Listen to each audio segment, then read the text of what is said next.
Pakai fake account kecam orang. Lagi tragis, orang tu baru je meninggal. Netizen yang komen negatif tu kau dah kenapa? Kena brand lah. Patutnya kita sama-sama sedekahkan Al-Fatihah. Amin. Itulah kan yang hidup tu mesti yang pasti yang hidup tu pasti mati kan. Itulah sejak 2 minggu ni kita dapat perkabaran yang sedih lah kan, sebab kita kehilangan bintang-bintang dalam industri seni kan. Antaranya Datuk Zulkifli, lepas tu Idris, Mak Dia, dan yang paling mendapat kesan yang mendapat perhatiannya adalah Sandra. Yang peserta daripada Big Stage kan. Jadi Izzat, lumrah kehidupan, yang hidup pasti akan mati kan. Nak tak nak kena terima. Ulang balik Cuma kita tak tahu je bila waktu kita pun tak tahu, kadang kita duduk sini mana tahu esok apa yang akan berlaku kan. Sama juga dengan kisah Sandra di mana first tu kita dapat berita dia terlibat dengan kemalangan kan. Dia bukannya meninggal sebab sakit ke apa ke, saat dia meninggal mengejut lah sebab dia ada terlibat dengan kemalangan dekat Jumaat lepas. Macam tu masa dia on the way nak ke rehearsal untuk stage, lepas tu kemalangan dalam pukul 2:30 petang seperti dat. So kita dapat berita petang tu kebetulan Ikin kerja. So Ikin kerja, so buatlah story. Dia accident. Tapi masa tu kita pun tak jangka yang dia akan pergi. Dia accident Sabtu, salah. Dia meninggal Jumaat. Seminggu selepas. 6 hari selepas bertarung nyawa dekat ICU. Tapi itulah selepas berita kemalangan tu, nama Sandra ni dekat media sosial semua disebut-sebut ialah sebab firstnya start dengan kemalangan, lepas tu dia berada dalam keadaan yang tidak sedarkan diri dan kritikal kan. Lepas tu tiba pula hari Jumaat dia tak ada. Nak sebut pun tak boleh ni. Yang agak mencuri perhatian juga masa sebelum dia meninggal lah, masa sakit lagi kan, mak dia merayu pulangkan phone yang hilang kan. Tu pun kita rasa simpati jugalah kan. Tapi kita pun yang pasal handphone hilang pun tak boleh nak judge. Mungkin handphone tu tercampak. Bukanlah orang ambil ke, kita tak tahu cerita sebenar kan. Tapi pulangkanlah sebab mak dia masih lagi meminta orang ramai untuk bantu pulangkan handphone kok ada yang terambil ke, sebab handphone tu banyak sangat kenangan, gambar-gambar dan melibatkan kerja arwah juga kan. Tapi itulah bila mengenai kematian Sandra ni, yang paling orang kata yang dah pergi tu dah pergilah. Tapi apabila ada netizen yang masih lagi nak mempertikaikan, yang nak komen yang tak baik-baik terhadap kematian dia kan. Dan macam baru-baru ni kita tengok mak dia lah yang banyak berkongsi luahan rasa kurang senang kan bila orang mempertikaikan kenapa Sandra mati katak lah, dia tuduh family cabut mesin alat bantuan pernafasan tu semua.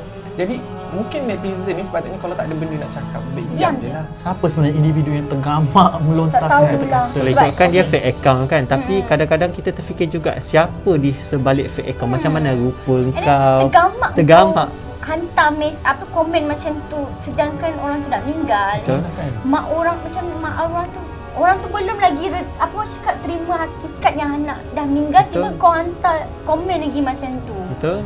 Yang komen tu macam ibaratnya mati tu elok ke besok tengah sujud ke? Betul. Kita tak tahu kan.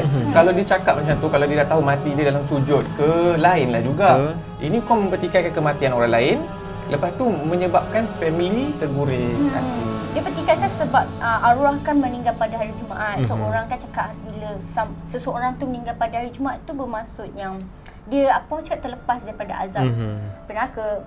Sebenarnya kita pun tak berhak nak tentukan orang tu dosa ke pahala ke masuk syurga ke masuk neraka. Itu bukan kita punya kerja. So tak perlulah nak tinggalkan komen sampai nak kau tiba-tiba dia mati katak, so tak ada masuk syurga. Kau siapa nak cakap macam tu? Siapa kita nak tentukan kan?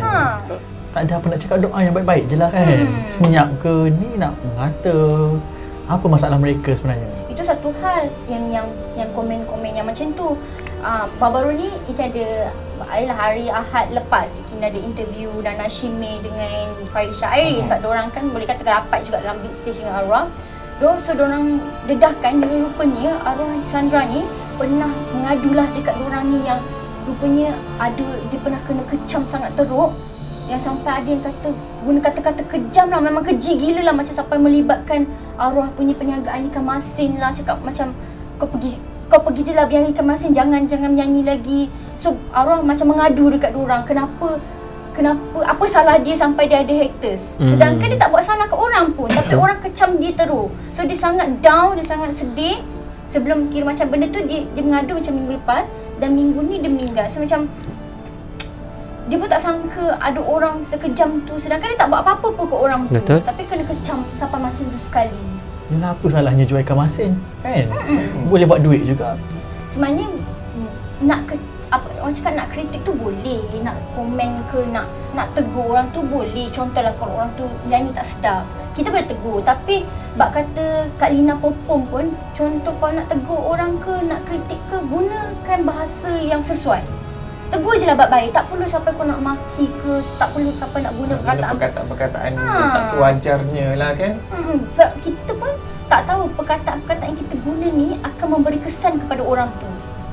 Betul tu, penerimaan orang tu berbeza. Mungkin kalau kita guna satu perkataan ni, orang ni tak terasa hati, tapi mungkin Karami dia mudah kecil hati. So benda tu bagi kesan pada mental dia ke apa. Macam kan. Karami pun selalu kena kecam kan. Kan, itulah selalu kena kecam. Tentang rambut, tentang image kan. Tapi kisah pula aku kan. Dan macam baru-baru ni yang pasal video Sandra yang baru kita muat naik temu buat takhir tu pun orang ramai yang mengecam. Orang kata dia dah tak ada pun orang nak kecam lagi. So Karami antara orang yang terakhir yang temu ramah Sandra kan, antara geng-geng M-Star ni kan. Dan mungkin Karami boleh share sikit, sebab saya tengok kat komen kat situ pun ramai yang orang-orang yang komen kat situ dia cakap kat situ, dari situ pun Sandra dah nampak perubahan dia. Dia lebih tenang, dia lebih bercahaya. Lepas tu ada ayat dia dia nak balik Sabah selepas selesai semua big stage tu. So akhirnya memang dia balik Sabah. Kampung halaman ni. Itulah kalau kita tengok video tu pun tak sangka kan, sebab kita interview artis ramai dan Sandra ni kita tak keluarkan dulu sebab kita fikir kita ada waktu dia yang kita akan keluarkan nanti. Tapi bila dah berjadi macam ni, kita macam terkejut lah, dan kita baru teringat yang kita pernah interview dia hari tu kan. Dan kalau kita tengok masa interview tu, dia okey je, dia macam biasalah, dia memang seorang yang tenang kan, yang macam tak banyak cakap.